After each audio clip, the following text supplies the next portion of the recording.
Hello, everyone, and welcome to another episode of Travel Tales by Siri.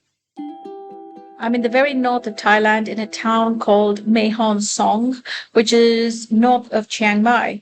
And today I thought I would try and rent a scooter. And instead of relying on the usual Google, no technology, I thought I'd just do it old school way and I'd ask some of the locals. And you know, old is gold, they say, and this is such a nice way to get talking to some locals. And as you can see here, they're so helpful because we couldn't understand each other. They pulled out the phone, used the translator, and then they actually took me to the rental shop on the scooter itself.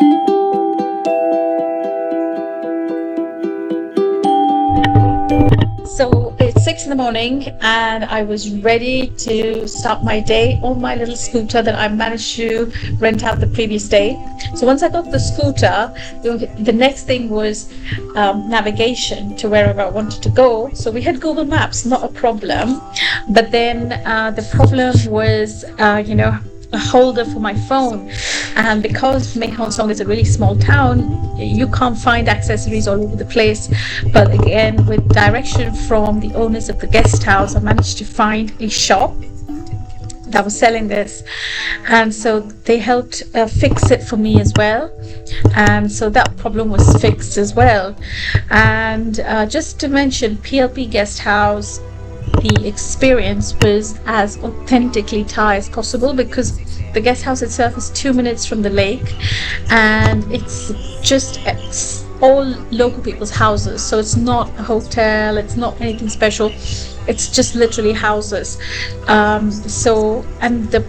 Just opposite PLP Guest House is a restaurant that's owned by the same people, and again, food is delicious. And lunchtime, to say it's packed, well, they only have 4 tables, but all the 4 tables are occupied every single day. So I loved this part of my stay.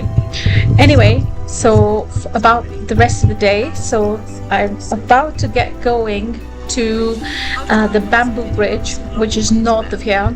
They say it takes about half an hour, but given my pace, it was going to take me about 45 minutes to an hour.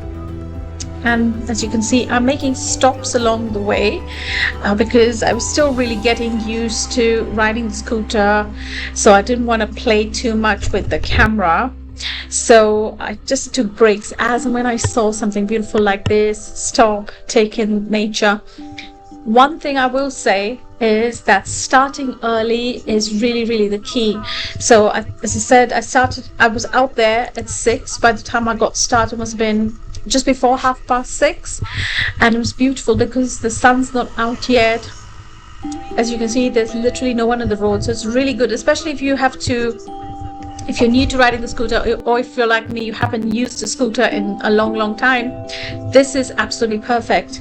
One more thing, the roads in Thailand are absolutely fantastic. As you can see, there's no potholes, nothing, and this is the case throughout, as you'll see. So again, riding in Thailand, very, very safe in terms of roads and infrastructure.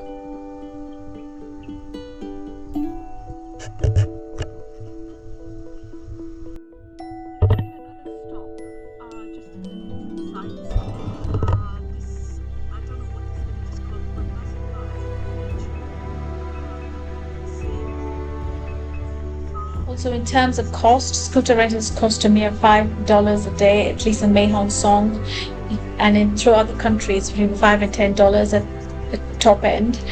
It doesn't include petrol; you'll have to fill petrol yourself.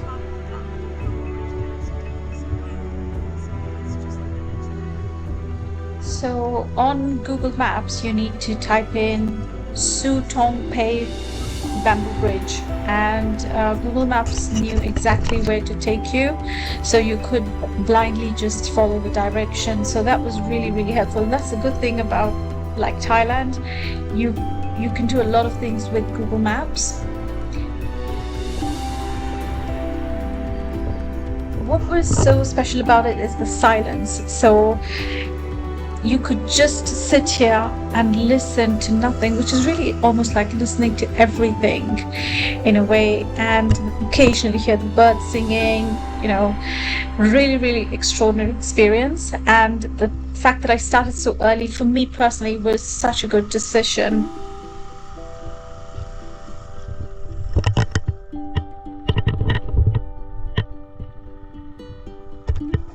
One other very beautiful thing is that all of this area, Mae Hong Son itself, the areas around it, it's not infested with tourists, not yet anyway. You really feel like you're in Thailand, particularly northern Thailand. Again, this is a really good time to go before the tourists start falling in love with it. So I want to mention one thing here. There's another place called Pai, and that is sort of not far from this. It's also, I think, 4 hours from Chiang Mai. This place is 3 hours from Chiang Mai. Again, people go there for the same sort of thing, bamboo bridge, just nature, sort of like a hippie feel.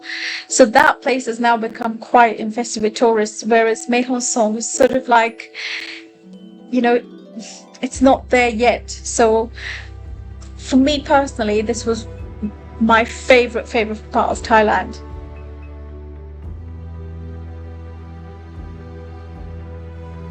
So there we are at the very entrance of the bridge. So you can see these wooden stairs. That's the entrance to the bamboo bridge, and it's just built across the rice paddies. It's really not a touristy one. So as you can see, it's very sort of built for the locals so that they can cross the bridge and get to work really.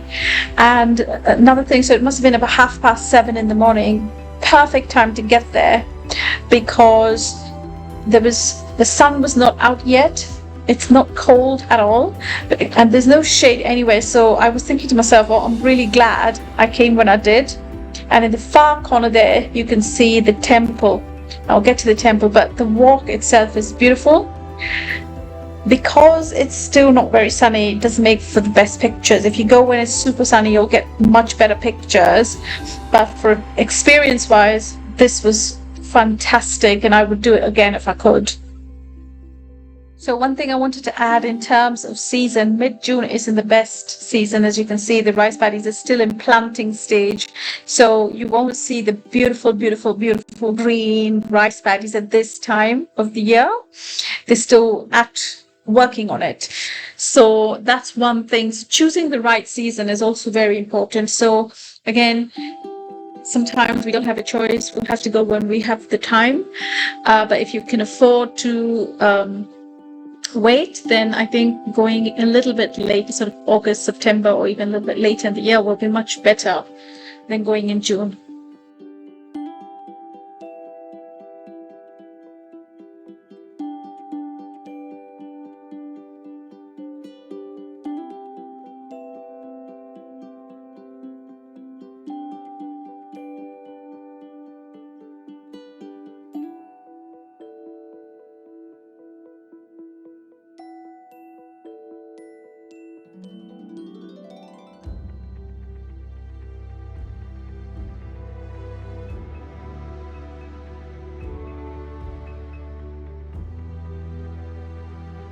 To cross the bridge from one end to the other is about 15-20 minutes, could be longer depending on how slow you are. You could even just sit on the bridge maybe, and once you cross the bridge and slightly on top of the hill is this really beautiful temple.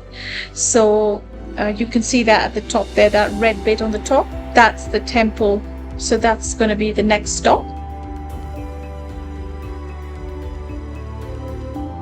So the bridge leads to a set of stairs, but those stairs were not very sturdy, so I had to stop filming and sort of use both my legs, both my hands to get up.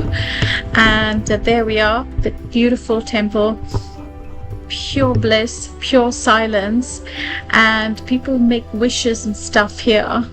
As you can see, like people from all over the world in all different languages have written stuff here. And you can do the same. There's lots of stuff that's just left there. There's a pen, so you can write whatever you want, and you can also add your wish there. As you can see there, the spare ones that can be used. You can just sit here if you're really into, like, it's perfect. It would be perfect if you're into like meditation and stuff. This would just be like the perfect start to your day. Get on your scooter, come here, do your meditation, take in the views.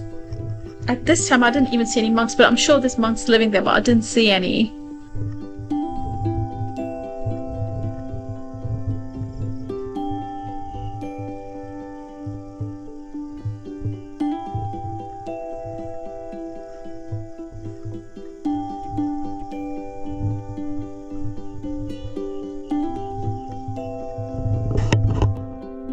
Temples in Thailand are very, very elaborate. So, of course, they have the main shrine that we just saw.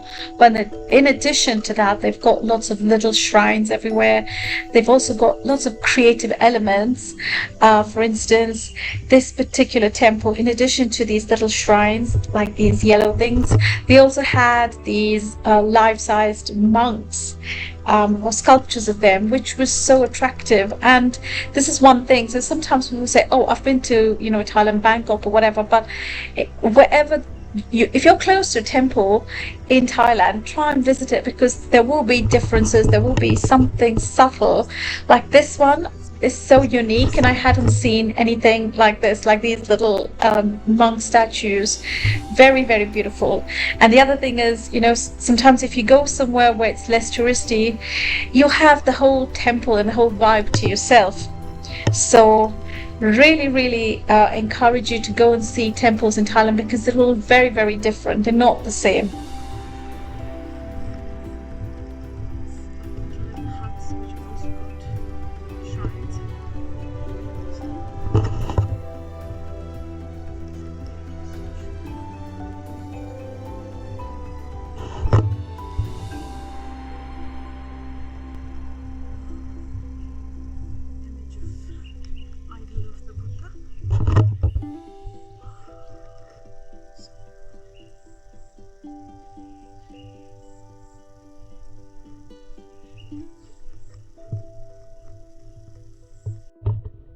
So overall, this was a really good, start to the day. Overall, it took me about an hour and a half to get here and, go walk the bridge and get to the temple.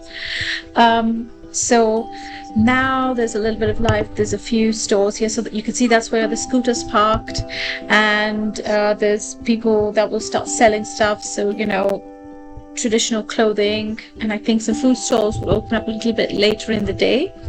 So this bamboo bridge thing, absolutely loved it, highly recommend it. And it's time for me to start making my way back to Mahon Song. Some of them haven't opened yet. So I'm now in the morning market in Mahon Song. I hope you got a little bit of information on Mahon Song and the kind of things you can do around there. And in the next video, we'll do the market, breakfast, and then my little scooter crash, and finally the Long Neck village, which is also around the area. So thank you, do subscribe, and see you in the next episode. Thank you guys, bye bye.